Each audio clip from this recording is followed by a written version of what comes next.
মানুষের মনের মধ্যে এখন রাগ, বিরহ, বিষণ্ণ, বেদনা, অভিমান সব বেড়ে গেছে।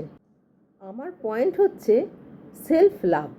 ভালোবাসা নিজের সাথে হয় না? নিজের প্রতি কনফিডেন্স, নিজেকে প্যাম্পার করলাম, নিজের প্রতি কমিটমেন্ট, নিজের প্রতি রেসপন্সিবিলিটি থাকে না? নানা জায়গায় গিয়ে মানুষের সাথে কথা বলে দেখেছি মানুষ ভীষণ অবসাদে ভুগছে। ভালোবাসা নিয়ে যখন এত কথা হচ্ছে, আমি বলবো নিজেকে ভালোবাসুন, যোগব্যায়াম করুন, গান করুন, গান শুনুন, বাগান করুন। হাসবেন না, আমি বলবো পার্লারেও ঘুরে আসুন, নিজের মন ভালো থাকবে। বন্ধুদের সাথে আড্ডা মারুন, হাসুন। আপনারা বলবেন নন্দিনী তুমি করো, আমি বলবো আমি করি। মানুষ যে লেভেলে মানসিক অবসাদে ভুগছে তা মৃত্যু সম। কারোর ভালো সহ্য হয় না, সে অমুক করছে, সে তমুক করছে, এই নিয়ে মানুষ শেষ।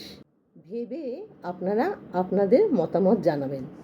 আপনার মতো করে আপনার ডেইলি রুটিন থেকে সময় বের করে নিয়ে নিজেকে ভালোবাসুন। আপনারা বলবেন নন্দিনী মুখে বলা যত সহজ, কাজ করা খুব কঠিন।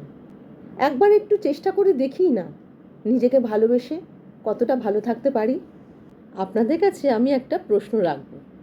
প্রশ্নটা হলো, লাস্ট 24 ঘন্টায় 5 মিনিট আপনারা কি নিজেদেরকে ভালোবেসেছেন বা নিজেদের জন্য 5 মিনিট সময় রাখতে পেরেছেন?